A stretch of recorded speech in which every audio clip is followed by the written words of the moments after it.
Good morning, dear students. I am Vinadat Srivastav, and today I am just going to tell you about the chapter 3 for class 8th chemistry, that is element, compound and mixture. So, first of all, element. The elements are the substances those are made by only one type of atom. It means in element the molecules contain only one type of atom.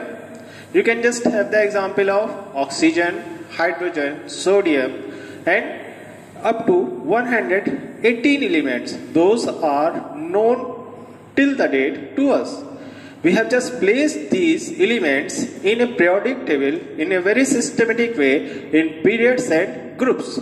Now, when we just divide the elements in its type, we have just the next, it will be metal, non-metal and metalloids. On the basis of the categorization, the metals are the first part of the element. The metals are normally solid, hard and good conductor of heat and electricity. Metals are ductile, tensile, malleable and they make cations. It means the metals always make positive ions. We can have the example of sodium, potassium, silver, gold, iron, copper. As usual, you have just seen these metals in your daily life. Now, when we just go for the metals can be only found in a solid state. But for the next part, that is the non-metal can be found in all three states. It can be solid, liquid or gas. And metals are bad conductor of heat and electricity. We can just not give the attention to non-metal. It means non-metals are non-tensile, non-ductile. Metals make cations, but non-metals make cations, anions and they can be neutral also. It means they can make positive ion, negative ion and sometimes like the inert gases they have not any type of charge. The example for the non-metals are oxygen, nitrogen, chlorine, sulfur, carbon. In these you can just see the carbon is in solid form, oxygen is gaseous state and one bromine is in liquid form. And there are some particular elements, those are just in between the metal and non-metal. Those are known as metalloids. The metalloids are the elements, those have the properties of metal as well as non-metal. And when we talk about the metalloids are semiconductor. We have the example for the boron, silicon, arsenic, germanium. There are 6 metalloids in 118 elements. When we talk about the next part, that is the combination of elements. It means the compound. When we combine 2 or more elements in a fixed ratio, then we get a new compound having new chemical properties, that is known as compound. It means the compound is made by the mixing of 2 or more elements in a fixed ratio. As I have just written over here, you can just see when we just mix the hydrogen and oxygen, we get a new compound, that is water.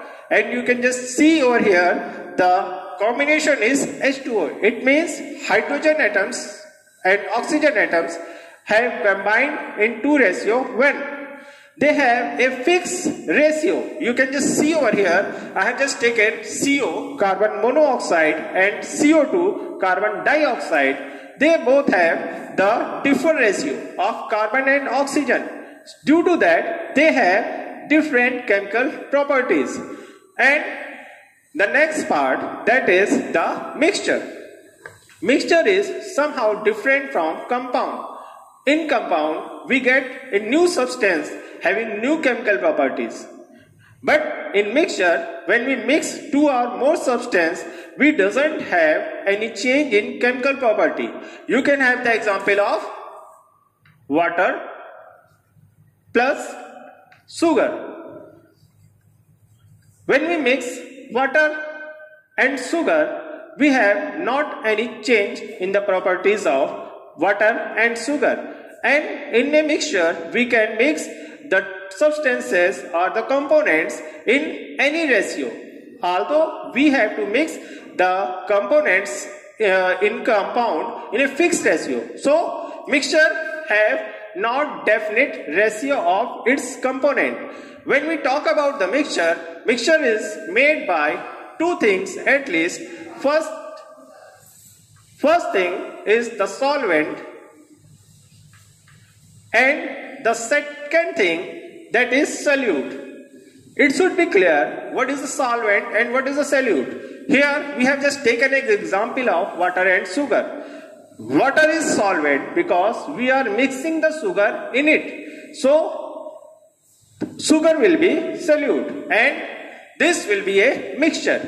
When we talk about the type of mixture, we have two types of mixture. First is homogeneous mixture and the second is heterogeneous mixture. First, homogeneous mixture. The homogeneous mixture is the mixture in which the components of mixture are mixed completely. It means we cannot separate the particles of component easily. When we are just going to mix water and sugar, we just can't separate the particles easily. But when we just go for another one, we have some examples, the solution and the alloys. The solution or the true solution is the example for the homogeneous mixture, because when we mix the solvent and the solute, they mix completely. When we mix the sugar in water, it mixes completely. When we mix the salt in water, it mixes completely. We have the true solution. And when we talk about the alloys are the mixture of metal and metal or metal and non-metal. So this was the homogeneous mixture. And the second part, that is heterogeneous mixture. When we mix two substances and they just can't mix with each other easily, then this condition is called heterogeneous mixture. We can have the example of water plus chalk, or we can have the iron dust. If we are going to mix the iron dust or the chalk in the water, both things will be separated in the water. So this type of mixture, when the components does not mix completely in the mixture, that condition is known as heterogeneous mixture. And we have the example suspension and emulsion. I have just told you water and chalk. That is the example of suspension, emulsion, oil and water. Now, when we talk about the mixture, how we can just separate the mixtures from their component? It means the solute and the solvent. We have different process. In earlier classes, you have just read about the hand picking, winnowing, threshing. These are the process by which we can separate the solids. But many processes are also there by which we can just use the mixture to be separated. We can have the sedimentation and decantation, filtration, distillation, fractional distillation, centrifugation and chromatography. These are common chemical processes by which we can just separate the mixture. Now, when I am just going to tell you about the next part, that is filtration. Filtration is the most easy part of the separation. Here we have to just take and filter paper and we have to just fold this filter paper in the shape of cone, and we have to just keep this filter paper in a funnel. I have just fold this filter paper and kept it in a funnel, and after that I have to just pour the solution or the mixture of chalk and water. It means we can separate the mixture of solid and liquid by the filtration. When we pour the mixture of chalk and water in this particular filter paper, the solid part, that is the chalk, will remain in the filter paper, and the water, that is the liquid part, will go downward in the conical flask. By this we can separate the solid and liquid. So this process is known as filtration. In this process, the residue part will be chalk and it is the solid part. Now the next thing, that is distillation. Here you can just see this particular diagram. In this particular diagram, I have just taken a flask and I have added two liquids.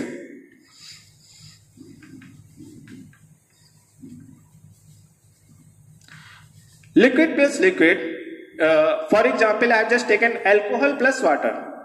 When we just want to separate two liquids having different boiling points, we have to just go for distillation. Distillation is the process in which we involve two particular processes. First, the vaporization, and the second, condensation. It means first we heat the liquid, first we heat the mixture, that is alcohol and water, and we should know that alcohol has low boiling point, it is 78 degrees centigrade, and water has higher boiling point, it is 100 degrees centigrade. So when we heat approximately 78 degrees centigrade, then we get the alcohol vaporized, and later on we passes it through a tube. That vapor of alcohol is passes through a tube, and here I have just used a condensation. Here it is condenser that just cool down the gas of alcohol or the vapor of the alcohol, and due to that cooling the alcohol is condensed. It means it is converted from gaseous form to liquid form, and again we collect that alcohol in this flask. So here the residue, that will be water, and here we will just get the alcohol. This particular type of distillation involves two processes. First process is the vaporization and the second process is condensation. And the next type of separation is the separation by separating funnel. In this particular process, we use two immiscible liquids having different density. You can have the example of oil and water. Here, water has higher density than oil. So when we keep the mixture of oil and water in this separating funnel and close the stopcock, the higher density of water keep it down and the lower density of oil keep it up. It means the water will just come on the lower side and the oil will come on the upper side.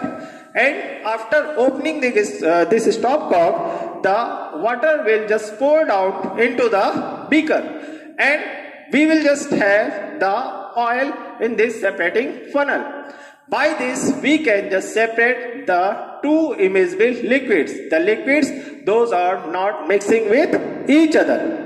And the next part, that is the chromatography. Chromatography is a particular process in which we can just separate more than two components of a mixture. We use chromatograph paper for this particular process. We can also define the chromatography as the different components of a mixture by differential observation of a component of an over appropriate absorbing material. It means the chromatograph paper. So I have just taken the chromatograph paper. You can just see over here, it is a chromatograph paper, and here we have just filled the ink.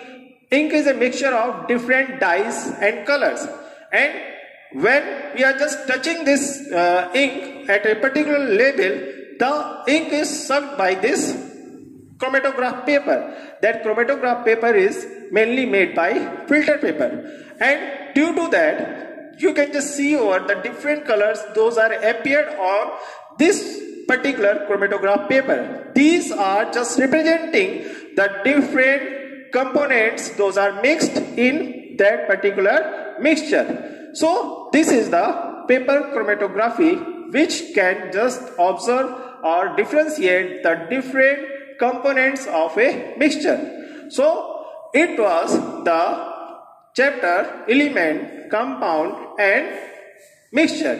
I think that all the things will be clear to you. Thank you.